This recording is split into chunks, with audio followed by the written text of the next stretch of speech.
बाबासाहेबांनी म्हटलं होतं शिक्षण हे वाघिणीचं दूध आहे, जो कोणी प्रश्न करेल तो या ठिकाणी गुरगुरल्याशिवाय राहणार नाही।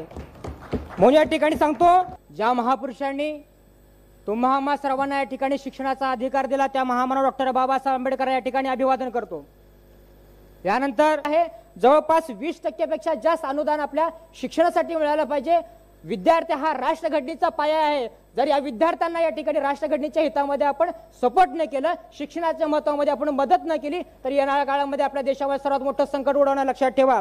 आणि एवढं सांगतो की नमस्कार सभापती महोदय, मला लक्षवेधी ठरावामध्ये शालेय शिक्षण तसेच मानसिक व भावनिक या विषयावर ठराव मांडण्यासाठी परवानगी द्यावी। परवानगी आहे। सर्वप्रथम मी साहिल संजय कांबळे, सोलापूर जिल्हाध्यक्ष तथा शालेय शिक्षण मंत्री तसेच आदिवासी विभाग मंत्री, सर्वप्रथम ज्या महापुरुषांनी तुम्हा आम्हा सर्वांना या ठिकाणी शिक्षणाचा अधिकार दिला त्या महामानव डॉक्टर बाबासाहेब आंबेडकर या ठिकाणी अभिवादन करतो।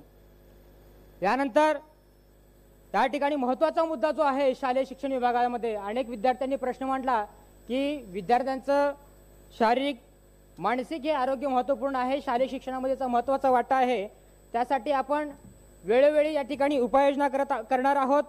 त्यासाठी विद्यार्थ्यांसोबत जे शालेय जीवनात विद्यार्थी आहेत त्यांच्यासोबत कम्युनिकेशन झालं पाहिजे, संवाद साधला पाहिजे। यासाठी आपण वेळोवेळी या ठिकाणी जिल्हास्तरीय तालुकास्तरीय आपले जे प्रतिनिधी आहेत त्यांच्या मार्फत जाऊन ते 10 प्रतिनिधी जोडून त्या विद्यार्थ्यांचं स्वास्थ्य सुधारण्यासाठी जिल्हा परिषद शाळा असो किंवा प्राथमिक शाळा असो, अनेक माध्यमिक शाळा असो, या ठिकाणी आपण वेळ द्यावा आणि त्यासाठी प्रयत्न करावा।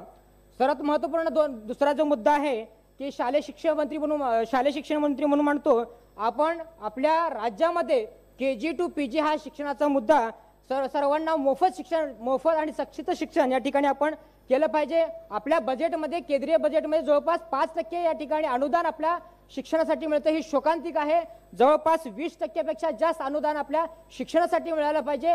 विद्यार्थी हा राष्ट्रघटनेचा पाया आहे। जर या विद्यार्थ्यांना या ठिकाणी राष्ट्रघटनेच्या हितामध्ये आपण सपोर्ट न केलं, शिक्षणाच्या महत्त्वामध्ये आपण मदत न केली तर येणाऱ्या काळामध्ये आपल्या देशावर सर्वात मोठं संकट ओढवणं लक्षात ठेवा। आणि एवढं सांगतो की बाबासाहेबांनी म्हटलं होतं शिक्षण हे वाघिणीचं दूध आहे, जो कोणी प्रश्न करेल तो या ठिकाणी गुरगुरल्याशिवाय राहणार नाही। म्हणून या ठिकाणी सांगतो की या ठिकाणी आदिवासी विभाग सुद्धा असल्यामुळं येथील आदिवासी विभागातील विद्यार्थ्यांना सुद्धा आपण या ठिकाणी न्याय देण्याची भूमिका बजावी। आणि शालेय शिक्षण मंत्री म्हणून या ठिकाणी प्रामुख्याने सांगतो की आपण KG to PG एज्युकेशन शिक्षणाचा मुद्दा प्रामुख्याने ठराव घेण्यात यावा आणि सरकारमध्ये सम्यक चर्चा या ठिकाणी या विषयावर करण्यात यावी। धन्यवाद।